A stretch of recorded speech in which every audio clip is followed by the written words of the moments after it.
Kung noon pa sana ako naniwala sa asawa ko at hindi ako nabulag ng pagmamahal ko kay Amira, sa pag-aakala kong mabuti siyang babae, hindi sana nasira ang pamilya ko. Magsisiman ako ngayon ay huli na. Hindi ko mapapatawad si Amira sa ginawa niya sa akin. Mabubulok silang dalawa sa kulungan hanggat hindi nila napagbabayaran ang kasalanan nila sa akin. Ngayon malinaw na sa akin ang lahat. Sigurado ako na lahat ng picture na nakita ko at pinadala sa akin ay galing sa kanilang dalawa para siraan si Sabrina at para hiwalayan ko siya. Si Amira nga naman ang makikinabang kung naniwala ako sa mga kasinungalingang sinasabi niya sa akin. Itatama ko lahat ng pagkakamali ko sa pamilya ko. Babawiin ko si Sabrina kahit na ano mangyari. Ibibigay ko muna ang space na gusto niya at hihintayin ko siya hanggang sa muli niyang pagbabalik dito sa Pilipinas. Saka ako gagawin lahat ng paraan na alam ko para mabawi siya. Alam ko sa puso ko na mahal niya pa rin ako at patutunayan ko rin sa kanya kung gaano ko siya kamahal at handa ako maghintay kahit gaano pa ito katagal. Third person's POV. Nagsampa ng kaso sa Vincent kay Amira at sa boyfriend nitong si Rome. Walang alam ang mga magulang ni Amira sa mga pinaggagawa nitong kalokohan. Sir, may mga tao naghahanap po sa inyo sa labas. Gusto daw po nila kayo makausap. Parents daw po sila ni Miss Amira. Sabi ng secretary ni Vincent na dumungaw sa may pinto. Let them in. Pumasok na ang mga magulang ni Amira sa loob ng opisina ng binata.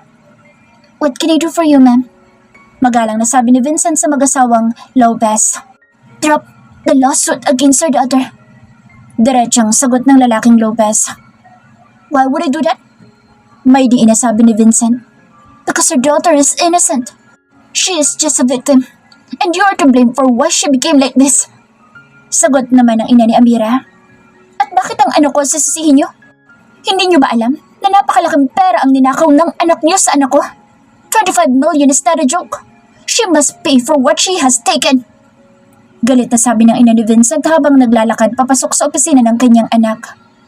Babayaran namin kung ano man ang nakuha ni Amira. Iurong niyo lang ang kaso sa anak namin.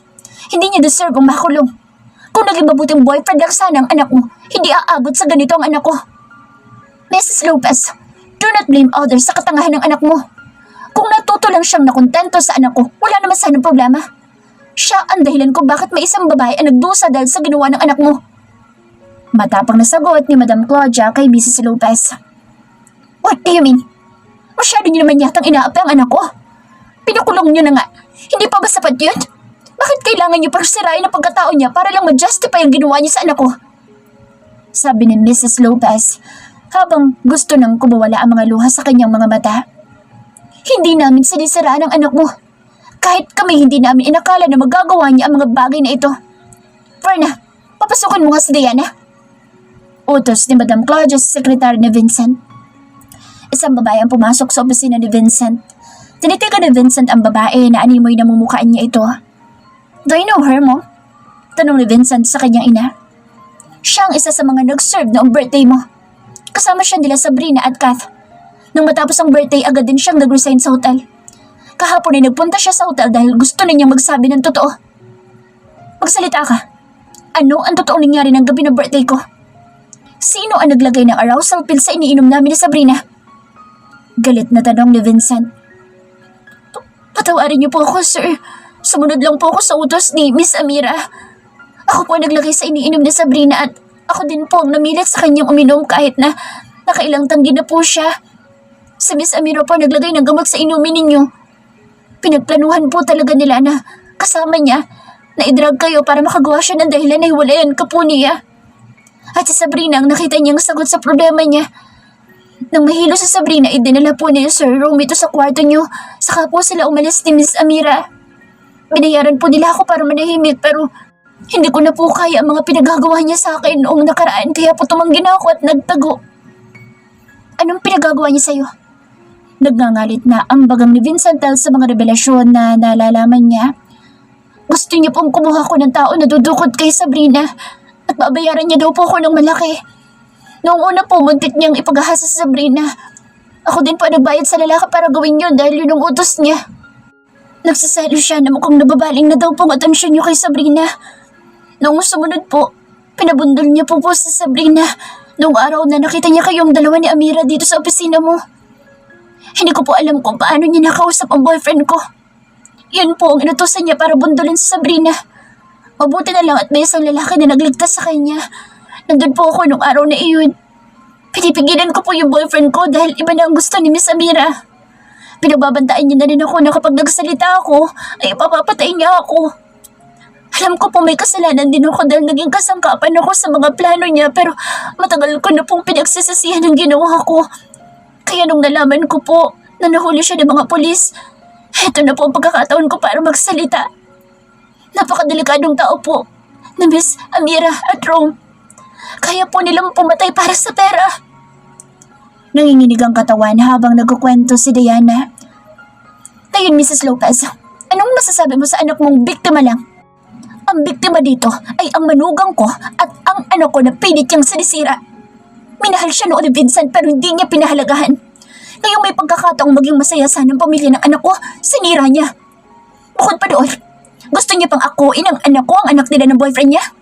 Mukhang hindi niyo po yata napalaki ng tamang anak niyo at nagkakalat kapag hindi niyo nakikita.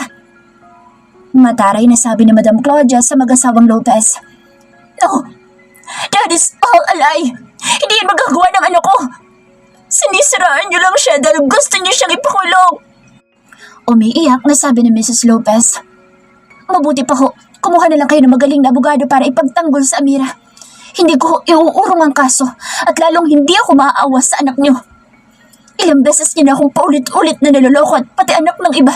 Gusto niya pa sa akin ipaako. Umalis na po kayo dito sa opisina ko bago ko pa kayo tuluyang ipagtabuyan dito sa building ko. Walang nagawa ang pamilya ni Amira dahil sa pagmamatigas ni Vincent. Sa tindi ng galit ni Vincent, gusto niyang makita na mabulok sa kulungan ng mga taong may gawa sa kanya at kay Sabrina ng kademonyuhan. Ngayon tapos na ang problema ni Vincent, gusto niya mag-focus sa kumpanya niya at sa paghahanap ng mag-ina niya. Aasikasuhin niya rin ang annulment niya. Hindi niya pa alam kung na-file ba ito ni Amira dahil hindi niya makita ang kopya nito sa bahay niya.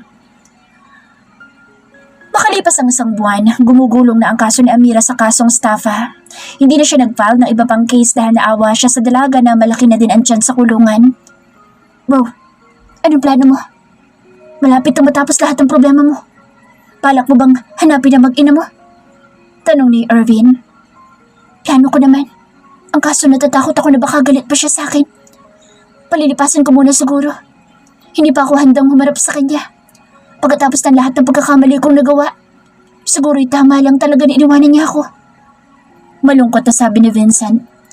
Narinig ni Vincent na tumunog ang kanyang telepono kaya dinukot niya ito mula sa kanyang bulsa. Attorney, ano pong balita? Tanong niya sa kanyang abogado. Sir, totoo po ang sinabi ni Amira na naipile niya ng divorce news sa Pasay RTC at ongoing ang process nito. Sabi sa kanya ng abogado. Do everything you can, attorney, para makancel ang annulment. Kung kailangan na magbayad ka para ipadukot ang papers namin, gawin mo. Hindi pwedeng maianal ang kasal namin ng asawa ko dahil hindi naman ako nag-submit niyan. Mariina, sabi ni Vincent. Okay, Mr. Gomez. I will withdraw your annulment case para hindi matuloy. Sabi ng kanyang abogado sa kabilang linya. Matapos makausap ni Vincent ng kanyang abogado ay nag-aya ito na magpunta sa bar. Gusto niya lang mag-relax para naman mabawasan ang stress niya nitong mga nagdaang buwan. Ang tindi din ni Amira. Hindi mo aakalain na kaya niya lahat gawin ang mga bagay na iyon. Ang daming hirap na pinagdaanan ni Sabrina sa kamay niya nang wala kang kaalam-alam. Habang siya naghihirap, ikaw nagpapakatanga naman sa babaeng iyon. Bilib din ako sa tibay ng loob ni Sabrina bago niya naisipang sumuko. Sabi ni Irvin sa kaibigan niya. Hindi maisip ni Vincent kung bakit siya nagpakatanga kay Amira noon. Nasa tabi na nga niya ang babaeng hinahanap at hinihintay niya. Naging bulag siya sa pagmamahal niya kay Amira dahil sa pag-aakala niyang mahal na mahal siya ng dalaga. Pero sabi nga, hindi malalaman ang tunay na kahalagahan ng isang tao hanggat hindi siya nawawala sa iyo. Ganyan ang nararamdaman ngayon ni Vincent. Puno ng pagsisisi at panghihinayang dahil ang babaeng tunay na nagmamahal sa kanya ay pinakawalan niya pa. Sana lang kapag nagkita silang muli ni Sabrina ay handa na itong patawarin siya. At kahit ligawan niya muli si Sabrina, ay gagawin niya para lang mabawi ni Vincent ang pag-ibig muli sa kanya ng dalaga. Sabrina's POV. After 5 years, Isaac! Eliza! Bilisan niyong kumilos, malilit na ako! Padating na school bus niyo! Sigaw ko sa mga anak ko. Kahit dito na kami nakatira sa Dubai, sanay silang magsalita ng Tagalog. Lahat kasi kami dito sa bahay ay Filipino kaya walang nagsasalita ng banyaga. Si Eliza pong matagal. Siya so maarte kasi. Reklamo na naman sa akin ng anak kong lalaki. I'm not maarte, Isaac. I'm being kiki lang because I'm a girl kaya I'm slow. Lola, may kipit pa kasi may hair. Maarteng sabi ng anak kong babae. Araw-araw kaming ganito dito sa bahay. Boses ko lang malakas sa umaga dahil bago pumasok ang dalawang anak ko ay nagbabangayan muna sila. Hurry up! You two, don't argue anymore. The bus will be here in just 10 minutes. Muli kong ani sa kanila para magmadali na sila. Oh, we're done. Let's go out before the bus arrives. Sagot naman ni Isaac sabay akay sa kapatid niyang babae. Sabay-sabay kaming lumabas na mag-iina kasama si Mommy. Anak, ang lalaki na ng mga anak mo. Hindi mo pa ba sila ipakikilala sa daddy nila? Mahinang tanong sa akin ni Mommy. I don't know, Mom. Kilala naman po nila ang daddy nila kaya hindi naman po sila nagtatanong sa akin. Kilala din po nila mga lolo at lola nila sa Pilipinas. Kaya po siguro never pa nilang hinanap si Vincent sa akin. Matatalino po ang mga anak ko. Alam po nila ang sitwasyon namin ng daddy nila. Sagot ko kay Mommy. How about Levi? Kung hindi mo naman mahal si Vincent, bakit hindi mo bigyan ng chance si Levi para maging parte ng buhay mo? Sabi sa akin ng Mommy. Hindi na ako nakasagot dahil nakita na namin ang boss na padating. The boss is here! Sigaw ni Eliza. Don't shout, Eliza. You're not in the market. Inis na sabi ni Isaac. Tumigil na kayong dalawa, kanina pa kayo nagtatalo. Saway ko naman sa kanila. Tumahimik naman sila. Tumigil ng school bus sa tapat namin at bumukas ang pinto. Bumaba ang teacher nila at inilalayan silang umakyat sa bus at pinaupo. Bago umalis ang bus ay kumaway pa silang dalawa sa amin ng lola nila. Bye, Wawa. Bye, Mom. See ya. See you later, alligator. Sabi ni Eliza kaya naman natawa kami ni Mommy sa kanya. Bumalik na kami ni Mommy sa loob at maghahanda naman ako para pumasok sa opisina. Tama kayo, nagtatrabaho na ako ngayon sa kumpanya ng Mommy ko bilang president at si Mommy pa rin ang CEO ng kumpanya. Nagtutulungan na kami ngayon kung paano mas mapalago pa ang kumpanya namin. Si Levi ang umaalalay sa akin kapag may mga meeting akong pinupuntahan at kapag may investor akong kinakausap.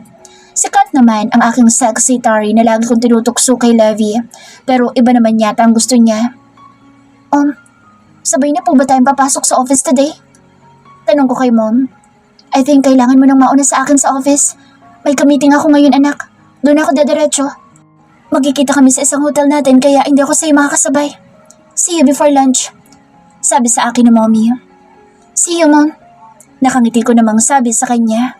Sa malaking bahay na ito ay kami lang ni Mommy at CJ ang nakatira kasama ang mga anak ko. Si nanay at tatay ay umuwi na ng Pilipinas. Namimiss na daw kasi nila ang bahay at tindahan nila. Ang maliit na bahay namin noon ay lumaki na at ang sari-sari store nila noon ay isa ng grocery store. Hindi na naman nila kailangan magtinda dahil kaya na namin ni CJ na buhayin silang dalawa pero doon daw sila masaya kaya hinahayaan na namin. Sa kumpanya din namin nagtatrabaho si CJ. Laking pasasalamat ko kay Mommy dahil tinuring din niyang tunay na anak si CJ kagaya ng ginawa sa akin ni nanay at tatay. Lumabas na ako sa kwarto ko. Handa na akong pumasok sa opisina. Nauna nang umalis sa akin si Mommy dahil may hinahabol siyang meeting. Ang mga anak ko naman ay ang yaya nila ang susundo sa kanila sa school. Alam na naman ng mga yaya nila ang kakainin at gagawin sa mga anak ko. Pagbaba ko ng hagdan ay agad akong dumiretso sa labas dala ang aking laptop bag at shoulder bag. Manong, alis na po tayo. Sabi ko sa Filipino driver namin. Habang nasa daan ako ay nakatanggap ako ng tawag mula sa Mommy ni Vincent. Hello, Iha? Kamusta ka na? Pwede ba namin kayo makita kung hindi kayo busy ng mga bata? Nagulat ako sa bungad sa akin ni Mommy Claudia. Mom, nandito po ba kayo sa Dubai? Tanong ko sa kanya. Yes, Iha. Kadarating lang namin ngayon. Dito kami ngayon sa hotel, tumutuloy. Kinakabahan ako sa sinabi ng Mommy. Bigla akong naisip kung kasama ba nila si Vincent. Alam kong iniisip mo, Iha. Huwag kang mag-alala. Hindi namin kasama ang anak ko. Hindi niya rin alam na pumunta kami dito para sa isang business meeting. Sabi ni Mommy Claudia. Nakahinga ako ng maluwag. Sa loob ng 5 taon, hindi pa rin ako handang makaharap sa Vincent. May pasok pa po ako sa office today. Maybe after lunch, pag-uwi po ng mga bata. Pwede po namin kayong puntahan sa hotel or kung gusto niyo po, pasusundo po namin kayo sa driver para sa bahay na lang po kayo pumunta. Mas okay po siguro kung daan na lang po kayo para mas makabanding po ninyo mga apo niyo. Sagot ko kay Mommy. That would be a great idea. Tawagan mo na lang ako mamaya kung ipasusundo muna kami sa driver niyo. Gustong gusto na talaga namin makita ang mga apo namin. Marami kaming pasalubong sa kanila na dried mangoes na paborito nila. Sabi ni Mommy. Pagkatapos namin mag-usap ni Mommy ay tamang nasa tapat na kami ng building kung saan ang company ni Mommy. Pumarada kami sa tapat at mabilis na bumaba si Manong at pinagbuksan ako ng pinto. Bumaba na ako, dala ang mga gamit ko at naglakad papasok sa building. Dumiretso ako sa elevator at pinindot ang 15th floor kung saan nandoon ang opisina ko. Paghinto ng elevator sa 15th floor ay lumabas na ako. Good morning, ma'am. Bati sa akin ng mga empleyado namin. Panay tangulang ang ginagawa ko. Paliko na ako papunta sa opisina ko nang may tumawag sa akin. Sabrina! Babe! Tawag sa akin ni Levy. Sira ulo ka. Kapag may nakarinig sa'yo at naniwala tapos kumalat yan dito sa building, yari ka talaga sa akin. Sabi ko kay Levy. Imbis na sagutin niya ako, ang walang hiyay tinawanan lang niya ako. Okay. Masyado ka namang mainit. Bilisan mo nang pumasok sa opisina mo at may client meeting tayo ngayon. On the way na daw sila kaya dapat mag-ready ka na. Isang construction company ang negosyo ni Mommy dito sa Dubai at kami ang number 1 leading company kaya marami talaga ang nagtitiwala sa amin. Ilang taon din akong nag-aral bago ko tanggapin ang posisyon na ibinigay sa akin ni Mommy. Inaral ko munang mabuti ang pasikot-sikot ng kumpanya bago ako tinalaga bilang president ng aming kumpanya. Pero lahat ng desisyon ko ay kinukonsulta ko din muna kay Mommy bilang siya naman ang CEO. Kath, pakihanda ang mga papers na kailangan ko mamaya para sa meeting. Pati ang mga computation ng construction materials. Pati ang labor cost. Ipapresent ko yan mamaya sa meeting. Sabi ko kay Kath. Okay, ma'am. I'll prepare the papers that you need for the meeting. Sabi sa akin ni Kath. Hoy, para saan yun? Ako lang to, Kath. Kalmahan mo yung ma'am mo. Sabi ko sa kanya. Tama lang naman, igalang kita dahil ikaw ang boss ko. Kung hindi mo ako tinulungan na pumunta dito, baka hanggang ngayon parakat-rakat pa din ako. Kaya deserve mo na respeto kita. Nakangiti niyang sabi. O siya, sige, bahala ka na kung anong gusto mo itawag sa akin. Siya nga pala, pakiclear ng schedule ko ng after lunch. Nandito mga magulang ni Vincent. Gusto nila makita mga apo nila. Nakita ko din na lumaki ang mata ni Kat sa pagkagulat. Really? Gulat na sabi niya. Pumayag ka ba na makapagkita sa kanila? Paano kung kasama pala nila sa Vincent? Di makikita niya na ang mga anak niyo? Nababahalang sabi ni Kath. Sinabi naman nila na hindi nila kasama. Saka alam kong hindi nila sisirain ang tawala ko sa kanila. Mabuti nga at close mo talaga mga bianan mong hilaw. Biruin mo, mula nung una kanyang nakita, tuwan-tuwa na siya sa'yo. Ikaw lang ang nakabudol doon kay madam. Pati anak niya na, budol mo. Di nga lang naging successful. Matabil na sabi sa akin ni Kath. Ikaw, minsan hindi ka rin nakakatuwang kakwentuhan. Okay na tayo sa natutuwa sa akin sa madam. Bakit kailangan mo pang idugtong yung nabudol ko yung anak? Gusto mo bang isumbong kita sa inaanak mo sa Eliza? Kahit hindi niya pa nakikita sa Vincent, makaamoy yung batang yun. Sabi ko kay Kat, siyang tunay. Di mo pwedeng okrayin ang ama at tiyak na aawayin ka. Mabuti pa si Isaac, makainang isang iyon. Natatawa na sabi ni Kat. Iniwan ko na si Kat sa table niya at pumasok na sa opisina ko. Inayos ko lahat ng kailangan ko sa meeting. Nang makumplata ko na ay agad na ako nagpunta sa conference room. Nadatnan ko na ang mga Arab client namin pero dahil hindi ako magaling sa Arabic ay si Levy ang nagpaliwanag sa kanila ng lahat. Ako lang ang may hawak ng projector. Dalawa naman kami ni Levy na nagplano na lahat ng ito kaya alam niya rin ang gagawin. Pagkatapos ang meeting ay nagmamadali na ako nagpaalam kay Levy at sinabi ko na nandito ang parents ni Vincent. Ouch! Ang sakit naman! 5 taon mo na akong binabastard, ngayon may meet the parents ka na. Natatawang sabi ni Levy. Loko ka, alam mo naman kung anong totoong nasa loob ko, di ba? Hindi ako naglihim sa'yo kaya alam ko na intindihan mo ako. Sabi ko kay Levy. Inakbayan niya ako at inakay na papunta sa elevator. Oo naman, masaya ako kung saan ka masaya. At no joke yun. Hangad ko ang kaligayahan mo Sabrina kaya handa ako magparaya kahit alam ko nasasaktan ako. Sabi niya sa akin pero hindi ko naman makita ang sakit sa mukha niya, kundi ang saya na masaya siya para sa akin. Kasama ko ngayon si Levy pauwi sa bahay. Sa sasakyan niya na rin ako sumakay at pinauna ko nang umuwi ang driver ko. Kinuha ko ang telepono ko para tawagan si Mommy at pinindot ko ang number niya at ilang ring lang nang marinig ko na siyang sumagot sa kabilang linya. Pauwi na po ako. Tumawag po sa akin ng Mommy Claudia. Nandito daw po sila sa Dubai. Gusto daw nilang makita ang mga bata. Sabi ko kay Mommy. Okay, katatapos lang din ang meeting ko at uuwi na rin ako para maasikaso natin ang bisita. Sabi sa akin ni Mommy. Habang tumatakbo ang sasakyan ay tinawagan ko na rin ang aming kasambahay para magluto at may darating kaming bisita. Pinalinis ko din ang isang guest room para kung sakaling gusto pa nila magstay doon ng mas matagal ay maging komportable sila. Nakarating kami sa bahay at wala pa ang mga anak ko. Wala pa din si Mommy. Tinamplahan ko muna ng juice si Levy at ipinaganda ng sandwich. Gusto niya kasi na kapag nandito siya, ako daw ang personal maid niya. Nasanay na ako kaya ako sa ako ng ginagawa. Hindi naman mabigat na trabaho kaya ayos lang. Sa dami ba naman ang ginawa niya sa aking mabuti, ipagkakait ko pa ba ang napakasimpleng bagay na ito? Nilagay ko sa tray ang juice at sandwich na para kay Levy bago ako umakyat sa aking silid para magbihis. Narinig ko ang pagdating ng school bus ng mga anak ko at alam ko lalabas si Levy para salubungin sila. Hindi nga ako nagkamali. Pababa na ako ng hagdan nang marinig ko ang boses ni Eliza. Dad, Isaac is always bullying me. Sumbong ng anak kong babae kay Levy. Daddy ang tawag ng mga anak ko kay Levy pero alam nila na si Vincent ang totoong daddy nila. Nakikita naman nila ito sa social media at pinapakilala ko si Vincent sa mga anak ko. Kaya kahit hindi pa nila nakikita ang daddy nila ay hindi sila may hirapang makilala ito pag dumating yung oras na ipakikilala ko na si Vincent sa mga anak ko. Isaac, didn't I tell you not to always bully your sister? You're the man, so you should be the one to defend her. Narinig kong sabi ni Levy. But Dad, she always annoyed me, and she always tells Cindy that I have a crush on her. That is not true, Dad.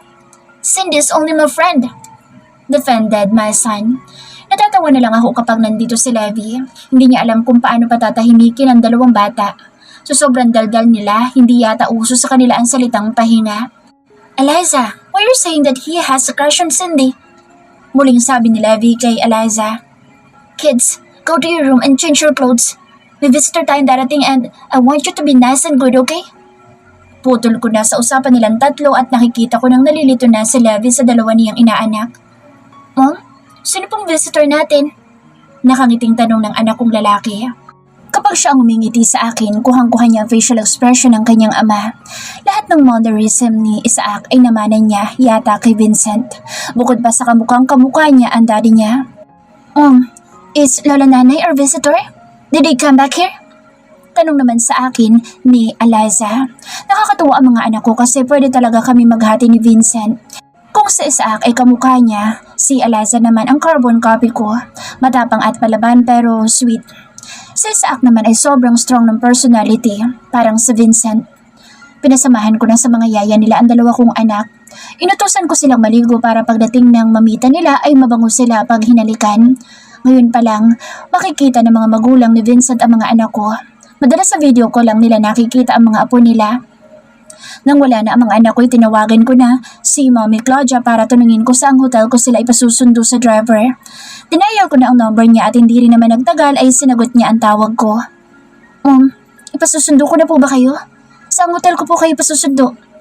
Tanong ko. May narinig akong kausap niya at biglang napakunot ang noo ko dahil parang pamilyar sa akin ang boses ng babaeng kausap niya. Pero imposible naman dahil hindi pa naman sila nakikita ng personal at nagkakausap. Inalis ko na lang sa isipan ko ang bagay na iyon. Pagkatapos namin mag-usap ni Mommy Claudia ay pinasundo ko na sila sa driver namin. Hindi naman nagtagal ay dumating na si Mommy. Levy, iho, nandito ka pala? Kamusta ang client natin sa Jumeirah? Napuntahan mo na ba ang site? Tanong ni Mommy. Yes po, tita. Ongoing na po ang construction at may next week magtatayo na po ng tower. Sagot ni Levy. That's good, iho. Sabrina, I think kailangan na kitang i-inform para mapaghandaan mo na ito. Nagkausap akong client kanina at gustong tayo ang gumawa ng building na ipatatayo nila sa Manila. So, you need to fly to the Philippines para kausapin ang anak ng client ko. Mag-e-expand daw sila ng business at dumayo pa sila dito para lang makapag-deal sa atin. Sabi sa akin ni Mommy. Mom, kailangan po ba na ako ang umuwi ng Pinas at makapag-usap? Marami naman po tayong pwede ipadala para sa project natin. Sagot ko kay Mommy. Bigla kasi akong kinabahan. Hindi ko ito inaasahan. Hindi pa ako handa para bumalik ulit ng Pilipinas. Alam ko sa mundong ginagalawan ko ngayon ay hindi malabong makaharap ko sa Vincent at yun ang hindi ko pa napapaghandaan. Sabrina, this is your break. Kung hindi mo ito tatanggapin at hindi mo maiko-close deal, paano ka pagkakatiwalaan ng board na pahawakin ng kumpanya? Ikaw ang susunod na CEO kaya dapat patunayan mo ang sarili mo sa mga investors natin. Sabi sa akin ni Mommy. Isa pa, hindi ka naman mag-iisa. Kasama mo si Levi at si Kat. Bagi ang mga bata ay pwede mo na maisama. Baka ito na din ang oras para ipakilala mo ang mga bata sa daddy nila. Sabi sa akin ni Mommy. Wala akong nagawa kundi ang pumayag na lang. Please send a copy of your passport to my secretary, including the passport of the twin and Kat, para ma-book kayo ng ticket for next month. Ikaw, Levi, ibigay mo na lang din sa secretary yung sayo para sabay-sabay na kayong ma-book ng ticket. Bakit po parang ang bilis naman? Next month po agad? Paano po ang pag-aaral ng mga anak ko? Reklamo ko kay Mommy. Pwede sila mag-aral sa Pilipinas or mag-homeschool. Ipapadala na lang sa kanila ang mga modules at mabalik na lang kayo dito sa graduation nila. Muli pang sabi ni Mommy. Napabuntong hininga na lang ako. Nakaplano na pala lahat kay Mommy. Wala na nga akong magagawa. Narinig kong dumating na ang sakyan. Nagpaalam na sa akin si Mommy na aakyat na sa taas at magbibihis lang daw ng damit. Tumayo na ako at naglakad papunta sa pintuan para salubungin sila Mommy kasama si Levi. Pagbukas ko ng pinto ay saktong pababa na sila Mommy at Daddy sa sakyan. Agad ako lumapit at yumakap sa kanila. Mom, Dad, thank you for visiting us. Naiiyak ko sabi sa kanila. Kami ang dapat na magpasalamat sa iyo. Sa kabila ng ginawa ng anak naming pasaway, hindi mo ipinagkakait sa amin ang aming mga apo. Nasaan na nga pala mga apo namin? Gusto na namin silang mayakap at makita ng malapitan. Marami kaming dalang dried mangoes. Di ba yun ang paborito nila? Masayang sabi ni Mommy. Mom, Dad, this is Levi, my ever-supportive friend na ninong ng kambal. Nakangiti kong pakilala kay Levi sa mga tinuturing ko na ring magulang. Good afternoon, ma'am. Sir, nice to meet you po. Kaya naman pala napakagwapo ni Isaac, may pinagmanahan naman pala talaga, bukod sa daddy niya. Pagbobola ni Levi kay daddy. Pasok na po tayo sa loob. Patatawag ko na lang po ang kambal at nasa silid pa po nila at nagbibihis. Giniya ko na sila sa loob at dinala sila sa sala. Mom, kukunin ko lang po ang mga bata. Maiwan ko po muna kayo kay Levi. Si Mommy po ay baka pababa na rin po siya. Paalam ko sa kanila. Umakyat na ako sa itaas at sakto naman na tapos na magbihis ang kambal. Napakaganda ng anak kong si Eliza sa suot niyang cotton dress. Ganon din naman si Isaac at sa tuwing makikita ko siya ay para akong nakikita si Vincent. Kaya kahit ilang taon ko na siyang hindi nakikita ay buhay na buhay ang alaala ko sa kanya dahil sa anak naming si Isaac. Inakay ko na silang dalawa pababa ng hagdan. Malayo pa kami ay dinig na ang boses nilang dalawa na nagtatalo na naman. Si Daddy na po bang visitor natin? Susunduin na po ba niya tayo? Madaldal na tanong ni Isaac. No, pero related sa Daddy ninyo ang visitor natin ngayon. Kilala niyo sila. Nakangiti ko sabi. I'm so excited, Mom.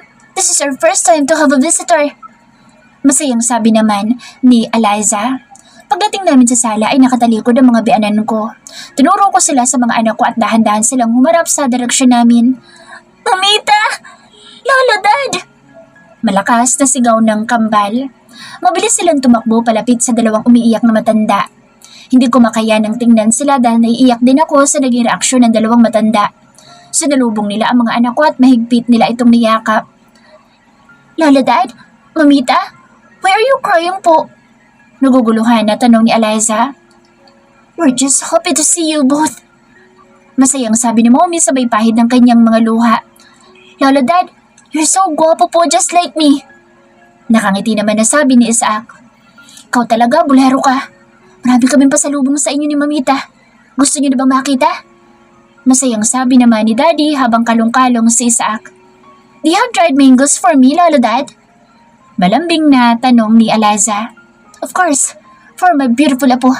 We have a lot of dried mangoes for you. Masayang-masaya naman sa Eliza dahil sa kanyang narinig. Balae, kamusta ang biyahe?